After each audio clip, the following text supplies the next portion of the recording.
اعوذ باللہ من الشیطان الرجیم بسم اللہ الرحمن الرحیم الحمد للہ رب العالمین۔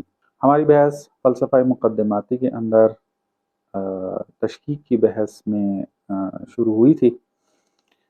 عرض کیا تھا کہ فلسفہ اسلامی میں اور مکتب ملا صدرہ کے اندر تشکیک کی بحث انتہائی اہمیت کی حامل ہے۔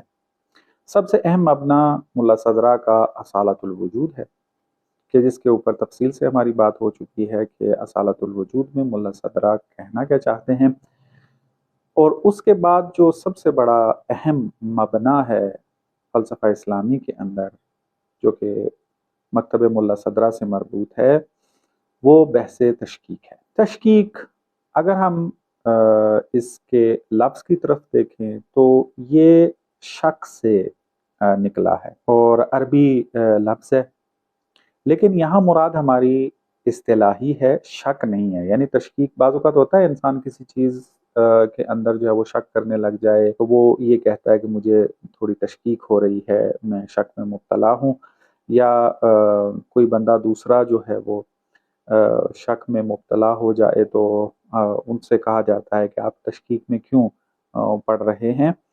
تو یہاں پر لغوی معنی نہیں ہے، یہ ایک چیز حتماً ذہن کے اندر رکھیں، کبھی بھی کسی علم کی اصطلاح کو لغوی معنی کے اندر جستجو نہ کریں ورنہ غلط سمجھیں گے، اور معمولاً ایسا ہوا بھی ہے۔ اصطلاحوں کو جو ہے وہ عرفی اور لغوی معنوں میں مراد لینے لگ گئے اور اسی کے مطابق رد کرنے لگ گئے، اور بعد میں جب تحقیقی طور پر جا کر دیکھا گیا تو پتہ چلا کہ وہ علم جو معنی بتانا چاہ رہا ہے وہ اور ہے اور انہوں نے جو سمجھا ہے وہ کوئی اور ہے۔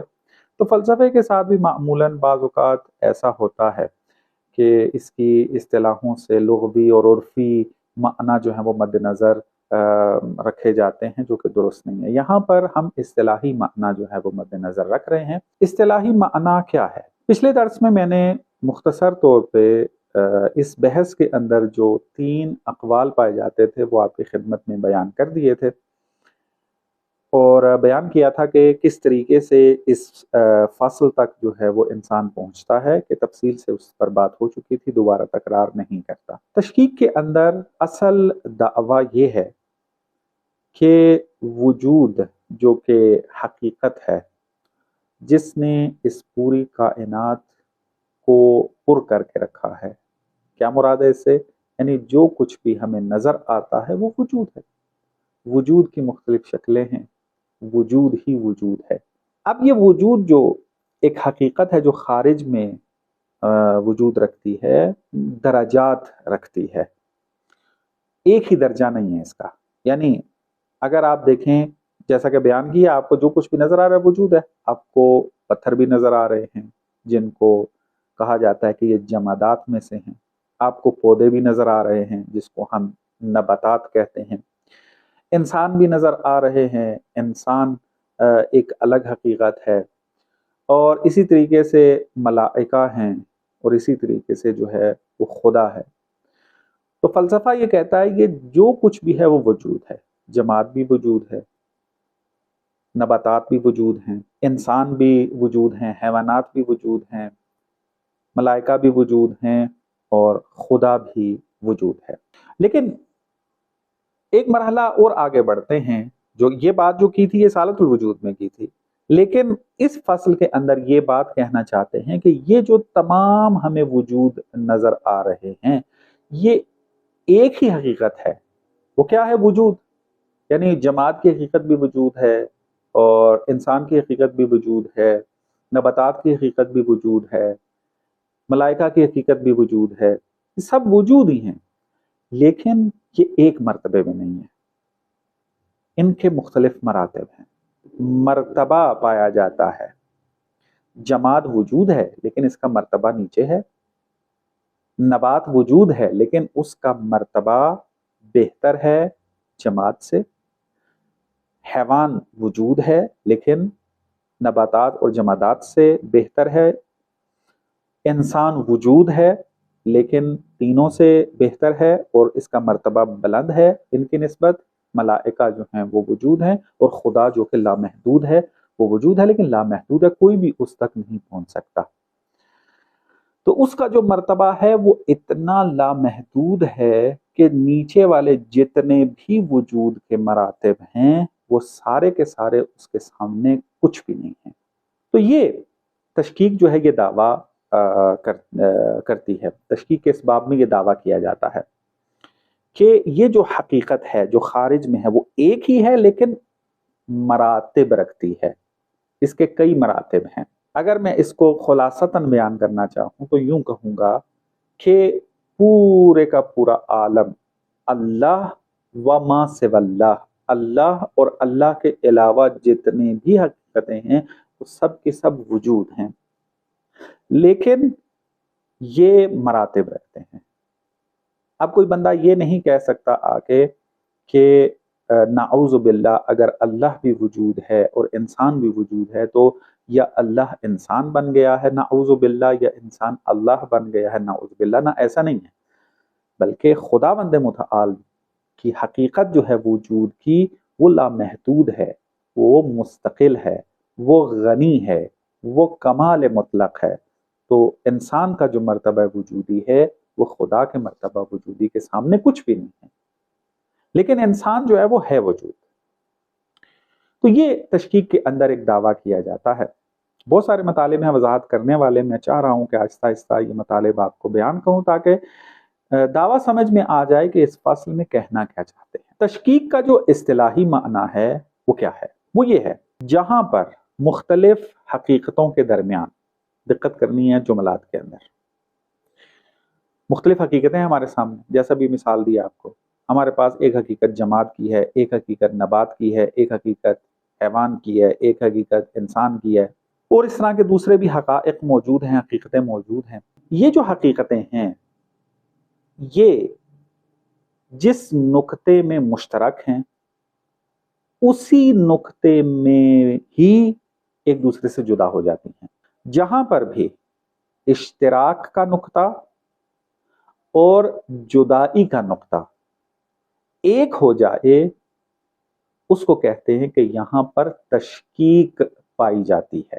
مشکل لگیں گی ابتدا میں بحثیں، لیکن میں مثالیں دیتا جاؤں گا تو مطلب واضح ہو جائے گا. کیسے؟ اس کی چند مثالیں میں آپ کو دے دیتا ہوں، پھر وجود کے اندر آئیں گے تو مطلب مزید واضح ہو جائے گا. مثلا آپ دیکھیں، آپ کے سامنے ایک 2 کا عدد ہے، ایک 3 کا عدد ہے، ایک 4 کا عدد ہے. آپ کے پاس یہ 3 عدد ہے. تو آپ سے پوچھا جائے کہ یہ جو 3 قسم کے عدد ہیں آپ کے سامنے، 2، 3 اور 4، یہ ایک ہی عدد ہے یا مختلف ہے عدد؟ تو ظاہر سی بات ہے، ایک وہ بچہ بھی کہ جس نے تازہ شعور حاصل کرنا شروع کیا ہے اور ریاضی کی اصطلاحوں سے آشنا ہوا ہے، اس سے بھی اگر پوچھا جائے تو وہ یہ کہے گا کہ یہ 3 جو ہیں مختلف عدد ہیں، ایک 2 کا عدد ہے، ایک 3 کا عدد ہے، ایک 4 کا عدد، تو یہ مختلف ہیں. لیکن ایک اور اگر سوال ان سے کیا جائے کہ یہ 2 کا عدد، 3 کا عدد، 4 کا عدد درست ہے مختلف ہے، لیکن ان کی حقیقت کیا ہے؟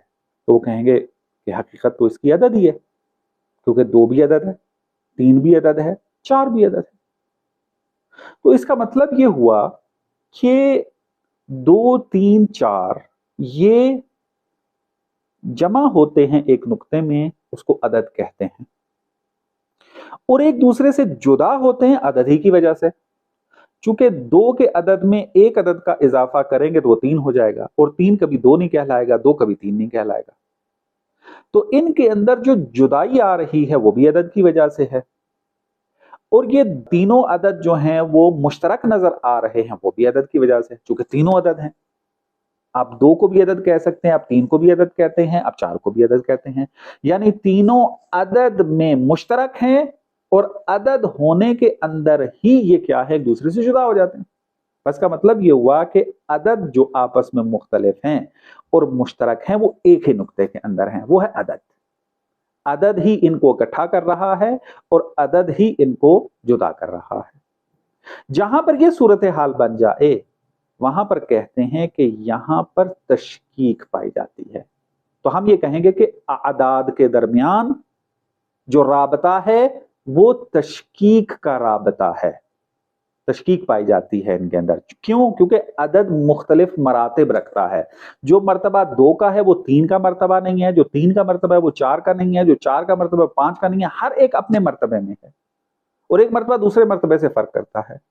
بس وہ حقیقت جو مختلف مرتبے رکھتی ہو اور اس کے اندر ان مراتب کے اندر جو اشتراک پایا جاتا ہے وہ بھی ایک ہی چیز میں، اور جو ایک دوسرے سے جدائی پائی جاتی ہے وہ بھی ایک ہی چیز میں ہو، تو اس کو کہتے ہیں کہ یہ حقیقت تشکیک رکھتی ہے. ایک اور مثال تاکہ مطلب آسان ہو جائے.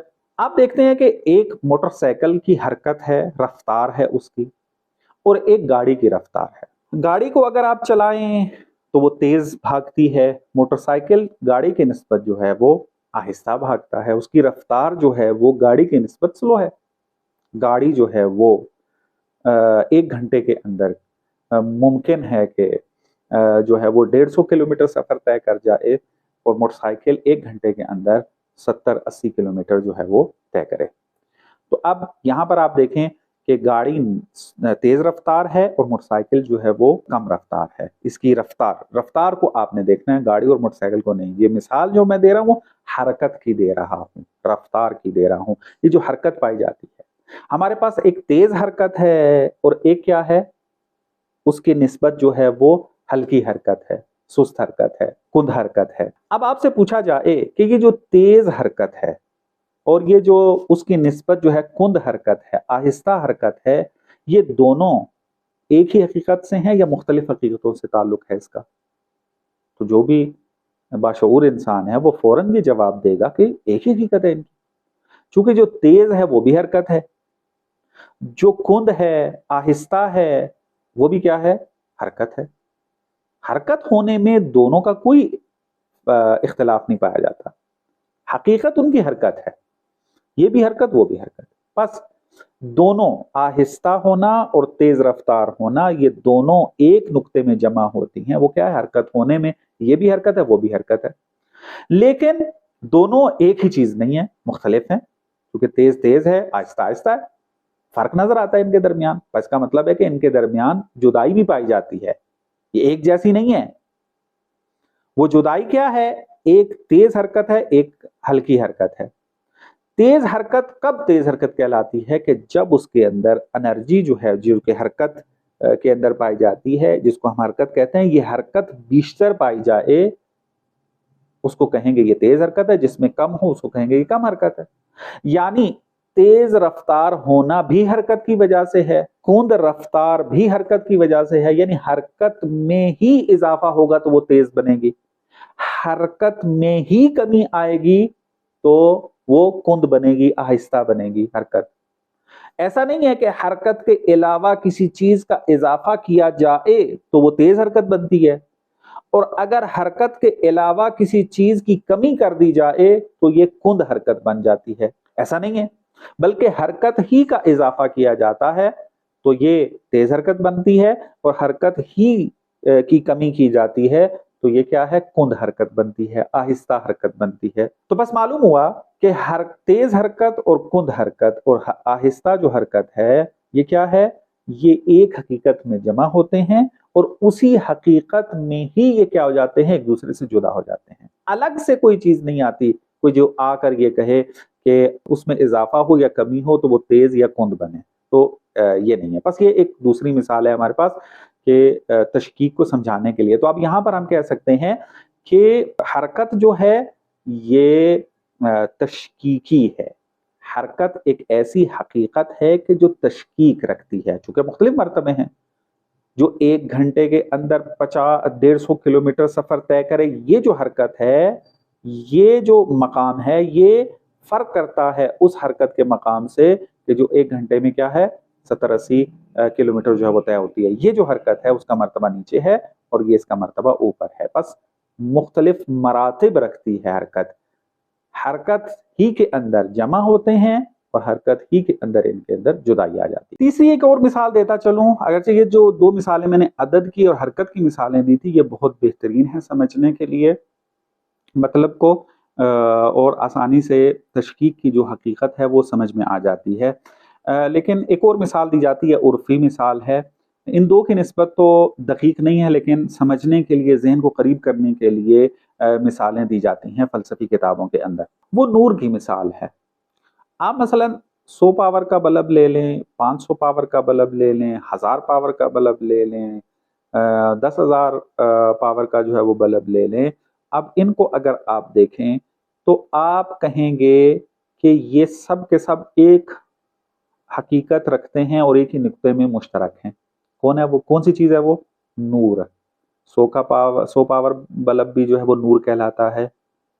500، 1000، 10,000، 15,000، جتنا بھی آپ اضافہ کرتے جائیں وہ سب کے سب نور کہلائیں گے۔ حقیقت ان کی نور والی ہے، وہ حقیقت نور سے ہیں، لیکن نور ہونے میں ہی یہ کیا ہے؟ ایک دوسرے سے جدا ہے، کیونکہ ایک کا نور ضعیف ہے، ایک کا نور قوی ہے۔ تو ضعیف جو ہے وہ قوی سے فرق کرتا ہے، جدا ہے، لیکن ضعیف نور نور ہی کی وجہ سے ضعیف ہے، قوی نور نور ہی کی وجہ سے قوی ہے، کیونکہ اس میں نور کا اضافہ کیا گیا تو قوی بنا، اس میں نور کی کمی کی گئی تو یہ ضعیف بنا۔ نور کے علاوہ کوئی اور باہر سے چیز نہیں آئی ہے، بس نور ہی سبب ہے مشترک ہونے کا، نور ہی سبب ہے جدا ہونے کا۔ بس جہاں پر بھی اس قسم کی کیفیت پائی جائے، اس قسم کی حقیقت آپ کو مل جائے کہ جو درجات رکھتی ہو اور ایک ہی حقیقت میں جمع ہو اور ایک ہی حقیقت کے اندر وہ جدا بھی ہوتے ہوں، الگ الگ نقطہ نہ ہو جدائی کا اور مشترک ہونے کا، اس کو کہتے ہیں یہ حقیقت مشکک ہے۔ حقیقت تشکیک رکھتی ہے، یہ تشکیک رکھتی ہے۔ پس جب آپ کو تشکیک سمجھ میں آ گئی تو اب ہم آتے ہیں وجود کے اوپر۔ جیسا کہ میں نے پہلے بیان کر دیا تھا، اب اس مطلب کو دوبارہ تکرار کرتا ہوں تاکہ مطلب واضح ہو جائے۔ اب آپ وجود کو دیکھیں تو اب اس کے اندر ہم کیا کہتے ہیں؟ یہ کہتے ہیں کہ وجود حقیقت مشککہ ہے۔ وجود ایک ایسی حقیقت ہے کہ جو تشکیک رکھتی ہے، وجود کے اندر تشکیک پائی جاتی ہے۔ کیا مطلب؟ یہ مطلب ہے کہ وجود، جو کچھ بھی ہمیں نظر آ رہا ہے وہ وجود ہے۔ جمادات سے لے کر خدا تک تمام حقائق وجود ہیں، اور یہ جو ایک دوسرے سے جدا ہو رہے ہیں کہ جمادات نباتات سے فرق کرتا ہے، نباتات حیوانات سے فرق کرتا ہے، حیوانات انسان سے فرق رکھتے ہیں، انسان جو ہے وہ ملائکہ سے فرق رکھتے ہیں، اور اس طریقے سے جو ہے وہ صورتحال ہے، اور خدا ان سب سے فرق رکھتا ہے۔ یہ فرق بھی وجود کے اندر ہے۔ خدا کا جو مرتبہ وجودی ہے وہ لامحدود ہے، خدا کا جو مرتبہ وجودی ہے وہ مستقل ہے، خدا کا جو مرتبہ وجودی ہے وہ بسیط مطلق ہے، لیکن جو باقی مراتب ہیں نیچے ان کے اندر محدودیت لگی ہوئی ہے، ان کا مرتبہ ضعیف ہے، اور ضعیف مرتبہ کبھی قوی مرتبہ نہیں کہلاتا، اور ضعیف مرتبہ کبھی قوی مرتبے جیسا نہیں ہوتا، فرق ہوتا ہے ان کے اندر، درست ہے؟ تو لہٰذا وجود جو ہے وہ اس طریقے سے تشکیل رکھتے ہیں۔ تو ملا صدرہ کا دعویٰ یہ ہے، اور اس کے اوپر دسیوں دلیلیں جو ہیں وہ ملا صدرہ نے قائم کی ہیں۔ تفصیلی کتابوں میں آپ جا کر پڑھیں گے، جن کو فلسفے کا زیادہ شوق ہے اور ان مطالب کو دلائل کے ساتھ بھی حل کرنا چاہتے ہیں، تو وہ مطلب واضح ہو جائے گا کہ وجود جو ہے وہ حقیقت مشککہ ہے۔ وجود جو ہے اس کے اندر تشکیک پائی جاتی ہے، ایک ہی حقیقت کار فرما ہے پوری کائنات کے اوپر، خدا اور ما سوی اللہ کے اوپر ایک ہی حقیقت کار فرما ہے، لیکن یہ حقیقت جو ہے وہ ایک ہی طرح کی نہیں ہے، بلکہ اس کے اندر درجات پائے جاتے ہیں، اور ہر درجہ دوسرے درجے سے فرق کرتا ہے وجودی طور کے اوپر، کمال کے طور کے اوپر۔ جماعت کا کمال نبات کے برابر نہیں ہے، نبات کا کمال انسان کے برابر نہیں ہے، انسان کا کمال ملائکہ کے برابر نہیں ہے، ملائکہ کا کمال جو ہے وہ خدا کے برابر نہیں ہے، خدا کے کمال تک کوئی پہنچ نہیں سکتا، خدا کا کمال جو ہے وہ لامتناہی ہے۔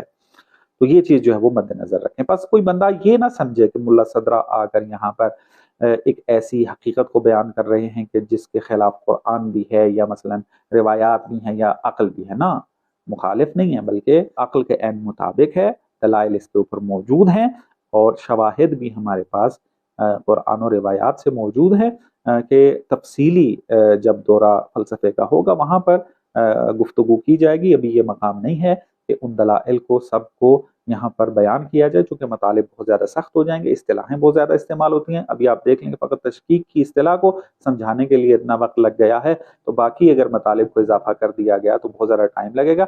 اس ہمارے کورس کے اندر جو مد نظر چیز ہے وہ یہ کہ آپ کے لیے کنسیپٹ کلیئر کر دیے جائیں کہ ملا صدرہ کا فلسفہ کہنا کیا چاہتا ہے، فلسفہ اسلامی کے باقی مسائل کے اندر ڈسکس کیا ہوتا ہے. جب یہ آپ کے لیے کنفرم ہو جائے گا اور آپ کے لیے واضح اور مشخص ہو جائے گا تو پھر دلائل کی بات کرنا جو ہے وہ آسان ہو جائے گا، اس کے اوپر تحلیل کرنا، اس کے اوپر تنقید کرنا یہ مطلب بعد والا ہے. اس کو پھر بعد والے ہی کورس کے اوپر جو ہے وہ ہم چھوڑتے ہیں. اب یہاں پر آ کر آپ کے ذہن میں سوال آ سکتا ہے کہ مشائی جو فلسفہ تھا وہ کیوں آ کر قائل ہو رہے ہیں کہ خارج میں تمام موجودات ایک دوسرے کے مخالف ہیں، یعنی مخالف اس معنی میں کہ متباین ہیں، یعنی ان کے درمیان کسی قسم کا کوئی اشتراک نہیں پایا جاتا، یہ کسی بھی چیز میں مشترک نہیں ہے. چونکہ اقوال جو بیان کیے تھے آپ کی خدمت میں وہاں پر آپ کے ذہن میں ہوگا، آپ پچھلے درس کی طرف اگر رجوع کریں تو مشائی قائل تھے کہ جماد بھی وجود ہے، نباتات بھی وجود ہیں، حیوان بھی وجود ہے، انسان بھی وجود ہے، خدا بھی وجود ہے، اور یہ وجود ہیں اور ان کا آپس میں کسی بھی نقطے کے اندر اشتراک نہیں پایا جاتا.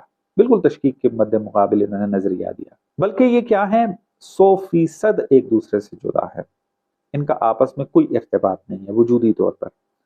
اس کو اصطلاحی زبان میں کہتے ہیں متباین ہے، متباین بے تمام ذات ہیں. متباین کس کو کہتے ہیں کہ جس کے اندر کسی قسم کا نقطہ اشتراک نہ پایا جاتا ہے. منطق کی اصطلاح ہے، جنہوں نے منطق پڑھی ہے ان کے لیے سمجھنا آسان ہے، اور جنہوں نے منطق نہیں پڑھی ہے ان کو تھوڑا سا مطالعہ کرنے کی ضرورت پڑے گی. تباین کسے کہتے ہیں اور متباین کسے کہتے ہیں، لیکن میں نے تھوڑا سا وضاحت کر دی ہے اس کی، امید ہے کہ سمجھ میں آ چکی ہوں. تو مشائی کیوں قائل ہو گئے وجود جو ہیں یہ آپس میں کسی قسم کا اشتراک نہیں رکھتے ہیں، بلکہ جدا ہی جدائی پائی جاتی ہے، 100% جدا ہیں، اور اشتراک ان کے اندر کسی قسم کا جو ہے وہ نہیں پایا جاتا، یعنی متباین بے تمام ذات ہیں. اس کی وجہ یہ بنی ہے کہ مشائی نے کہا کہ یہ جو کثرت ہمیں نظر آ رہی ہے اس کا تو کوئی انکار نہیں کر سکتا، کیونکہ یہ وجدان کے خلاف ہوگی. اگر کوئی بندہ آ کر کہے کہ یہ جو کثرت آپ کو نظر آ رہی ہے یہ کثرت وہمی ہے، خیالی ہے، جیسا کہ میں نے پچھلے درس میں بیان کیا تھا بعض منحرف صوفیوں نے یہ نظریہ دیا تھا، تو اس کا تو ہم انکار نہیں کر سکتے کہ کثرت ہے، اس کا انکار نہیں کر سکتے. تو وجدانی چیز ہے، یہ کثرت پائی جاتی ہے. دوسری طرف سے آپس میں کسی قسم کا اشتراک نہیں پایا جاتا، اس کی وجہ یہ ہے کہ وجود جو ہے وہ بسیط ہوتا ہے. ایک اصطلاح آ گئی درمیان میں، اب اس کو تھوڑا کھولنے کی ضرورت پڑے گی.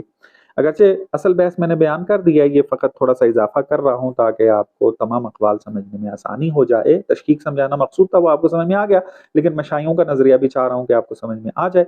تو مشائیوں نے کہا کہ تمام فلاسفہ مانتے ہیں اس بات کو کہ وجود جو ہے یہ بسیط حقیقت ہے. بسیط کسے کہتے ہیں؟ جو نہ تو کسی کا جز ہو اور نہ اس کا کوئی جز ہو. مثلا آپ دیکھیں کہ یہ ٹیبل میرے سامنے ہے، یہ بسیط نہیں ہے. کیوں؟ کیونکہ یہ مرکب ہے مختلف چیزوں سے، لکڑی ہے، رنگ ہے، اور پتہ نہیں کیا کیا چیزیں ہیں. تو اس کو کہتے ہیں مرکب، چونکہ جز رکھتا ہے. جو چیز جز رکھتی ہے اس کو مرکب کہتے ہیں. لیکن جو چیز جز نہ رکھتی ہو اس کو ہم کہتے ہیں یہ بسیط ہے. جیسے خداوند متعال کے بارے میں ہم قائل ہیں خداوند متعال کی جو ذات ہے وہ بسیط ہے، کیونکہ مرکب نہیں ہو سکتی. کیوں؟ اس وجہ سے کہ مرکب احتیاج لے کر آتا ہے. ظاہر سی بات ہے، اگر آپ کہتے ہیں کہ چائے جو ہے وہ پتی اور چینی اور دودھ سے مل کر بنتی ہے، تو اس کا مطلب یہ ہے کہ چائے اپنے وجود کے اندر ان تینوں کی محتاج ہے، اپنے اجزاء کی محتاج ہے. تو مرکب ہونا یعنی محتاج ہونا. تو خداوند متعال کی ذات بسیط ہے، مرکب نہیں ہے. کیونکہ اگر خدا کو مرکب مانیں گے تو لازم ہی آئے گا کہ خداوند متعال کی ذات محتاج ہو، اور محتاج جو ہو اس کو ہم خدا نہیں مانتے ہیں. تو بس وجود جو ہے وہ بسیط ہے، یعنی نہ تو کسی کا جز بنتا ہے اور نہ ہی اس کے جز ہوتے ہیں. کہ اس کے اوپر بھی فلسفے نے تفصیل سے گفتگو کی ہے، میں ابھی اس میں نہیں جانا چاہتا ہوں، فقط بسیط ہونے کو سمجھایا آپ کو کہ وجود چونکہ بسیط ہے، تو اگر قائل ہو جائیں کہ وجود جو ہیں وہ آپس میں مشترک ہیں، مثلا نبات، جماد، حیوان، انسان، یہ مشترک ہیں ایک حقیقت میں، تو لازمہ کیا آئے گا؟ اس کا لازم یہ آئے گا کہ یہ حقیقت مرکب بن جائے۔ کیسے؟ کیونکہ ایک نقطہ اشتراک چاہیے کہ جس کے اندر یہ مشترک ہوں، اور ہمیں چونکہ یہ جدا جدا بھی نظر آ رہے ہیں، پس ایک ایسا نقطہ چاہیے جس کے اندر یہ جدا بھی ہوں۔ مثلا اس کی مثال دیتا ہوں آپ کو، میں اور آپ ایک نقطے میں مشترک ہیں انسان ہونے میں، لیکن جدا بھی ہیں، لیکن ہم جو جدا ہیں وہ انسان ہونے میں نہیں ہیں، بلکہ انسان ہونے سے ہٹ کر کچھ چیزیں ہمارے اندر پائی جاتی ہیں جس کی وجہ سے میں اور آپ جدا ہو جاتے ہیں۔ مثلا آپ کا رنگ سفید ہے، میرا رنگ سانولا ہے، آپ کا قد جو ہے وہ لمبا ہے، میرا قد درمیانی ہے، مثال کے طور پہ اس طریقے سے بہت ساری چیزیں جو ہیں وہ صفات انسان کی جو ہے وہ پائی جاتی ہیں جس کی وجہ سے ایک دوسرے سے جدا ہو جاتے ہیں۔ تو اب یہاں پر چونکہ دو نقطے موجود ہیں، ایک نقطہ اشتراک ہے انسان ہونا، ایک وہ نقطہ کہ جس میں جدا ہو رہے ہیں، تو اب چونکہ دو نقطے آ گئے ہیں، ایک اشتراک والا اور ایک جدائی والا، تو یہ دو نقطوں کا آ جانا وجود کو مرکب بنا دے گا۔ میں اور آپ وجود ہیں، اگر کہا جائے کہ میرے اور آپ کے وجود کے اندر اشتراک پایا جاتا ہے، تو پھر لازم یہ آئے گا کہ یہ وجود مرکب ہو جائے، اور فلسفے کی محکم ادلہ کے خلاف ہے یہ، چونکہ فلسفہ دلائل عقلی کے ساتھ یہ بات ثابت کر چکا ہے کہ وجود بسیط ہوتا ہے۔ بس جب وجود بسیط ہے تو آپ کو ایک بات ماننی ہے، دو باتیں آپ نہیں کر سکتے۔ یا تو آپ قائل ہو جائیں کہ وجود مرکب ہے، پھر آپ آ کر یہ بات کریں کہ وجود جو ہے وہ مشترک بھی ہے اور جدا بھی ہے، وجود ہی ہے کہ جو مشترک ہے اور جدا بھی ہے۔ یا پھر آپ جو ہے اس بات کے قائل ہو جائیں کہ وجود بسیط ہے، لیکن وجود آپس میں ایک دوسرے کے ساتھ کسی نقطے کے اندر مشترک نہیں ہے۔ ان دو میں سے ایک بات آپ کو قبول کرنا پڑے گی۔ تو چونکہ مشائی جانتے ہیں کہ وجود کی بساطت ان کے بسیط ہونے کا انکار نہیں کیا جا سکتا، چونکہ محکم دلائل ہمارے پاس موجود ہے، تو پھر کس چیز کا انکار کر دیں؟ اس چیز کا انکار کر دیں کہ وجود جو مختلف ہمیں نظر آ رہے ہیں، یہ کسی بھی چیز کے اندر مشترک نہیں ہے، بلکہ بالکل 100% ایک دوسرے سے متباین ہے۔ تو یہ ایک نظریہ مشائیوں نے اختیار کر لیا کہ وجودات آپس میں متباین بے تمام ذات ہیں، ان کا آپس میں کوئی تعلق نہیں ہے۔ تشکیک کا انکار کر دیا، وجود میں تشکیک کے قائل نہیں ہوئے۔ لیکن ملا صدرہ نے آ کر کہا کہ نہیں، حقیقت ایسی نہیں ہے، آپ کو مغالطہ ہوا ہے۔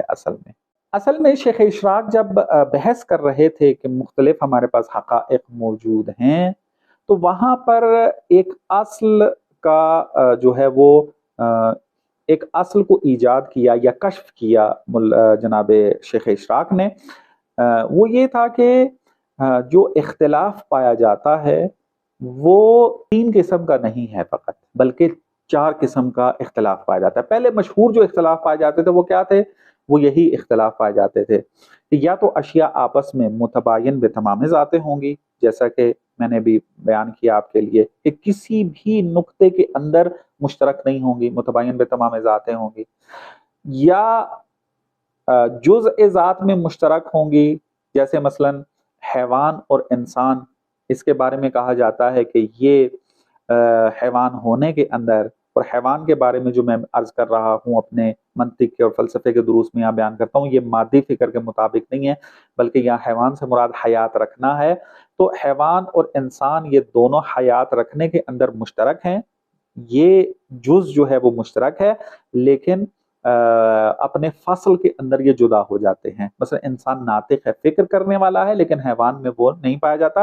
بس یہاں پر جو افتراق پایا جاتا ہے وہ جزء ذات والا ہے، یعنی ایک افتراق ہے جو تمام ذات کے اندر پایا جاتا ہے، جیسے میں نے بیان کیا ہے کہ بعض چیزیں ہمارے پاس ایسی موجود ہیں کہ جس کے اندر تمام ذات کا جو ہے وہ فرق پایا جاتا ہے۔ جس طرح کے مثلا آپ لے لیں لمبا ہونا اور گرم ہونا، لمبا ہونا اور گرم ہونا یہ آپس میں بتمام ذات مختلف ہیں، کسی بھی چیز کے اندر اشتراک نہیں پایا جاتا۔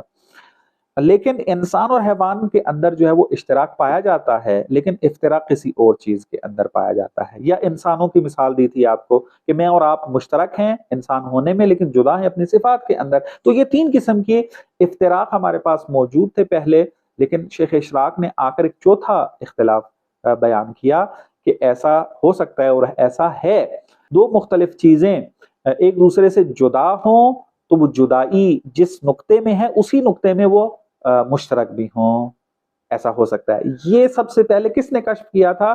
یہ جناب شیخ اشراق نے کشف کیا تھا۔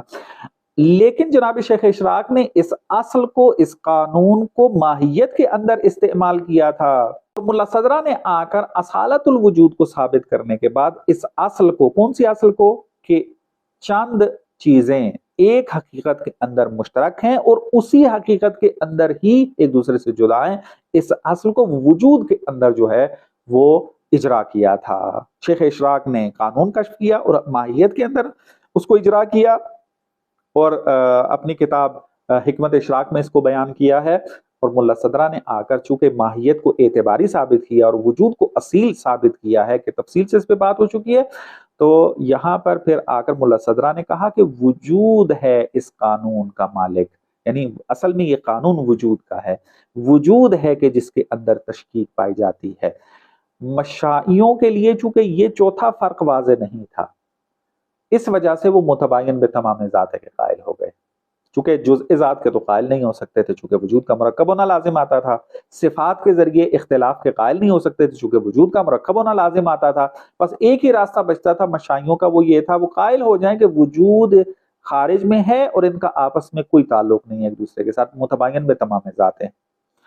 لیکن جناب شیخ اشراق نے جب یہ چوتھا اختلاف ثابت کیا کہ اشیاء مختلف ہو سکتی ہیں، ایک ہی نقطے میں مختلف ہیں اور اسی نقطے کے اندر مشترک بھی ہیں، ملا صدرہ نے اس کو وجود میں آ کے ثابت کیا، بس ثابت ہو گیا کہ وجود جو ہے وہ تشکیک رکھتا ہے۔ تو یہ تھا تشکیک کا دعویٰ، اور ملا صدرہ کہنا کیا چاہتے ہیں، اور مشائیوں نے متباین بتمام ذاتے کا نظریہ کیوں اختیار کیا، اور ملا صدرہ نے پھر اس کو کیسے حل کیا، یہ آپ کی خدمت میں جو بیان کر دیا تھا۔ اب اس کے اوپر دلائل کون سے ہیں بیان کیا کہ اس کورس کے اندر دلائل کو بیان نہیں کیا جائے گا، انشاءاللہ اس کورس کے ختم ہونے کے بعد تفصیلی جو اس کی نسبت ہوگا اس کے اندر پھر دلائل کو بیان کر دیا جائے گا، چونکہ اس وقت پھر تصور مسئلے کو کے کنسپٹ کے اوپر زیادہ زور نہیں دیا جائے گا بلکہ دلائل کے اوپر جو ہے وہ زور دیا جائے گا، تو انشاءاللہ وہاں پر آپ کو دلائل مل جائیں گے۔ وَإِلَّا میرے تفصیلی درسوں کی طرف اگر آپ رجوع کر بھی لیں جو مختلف درس ریکارڈ ہو کر نشر ہو بھی چکے ہیں، تو اگر جلدی ہے تو آپ وہاں جا کر ان دلائل کو سن سکتے ہیں، دیکھ سکتے ہیں، اور یہ مسئلہ آپ کے لیے واضح ہو جائے گا۔ تو انشاءاللہ اگلے درس میں ایک نئی فصل کا آغاز کریں گے۔ والسلام علیکم ورحمۃ اللہ وبرکاتہ۔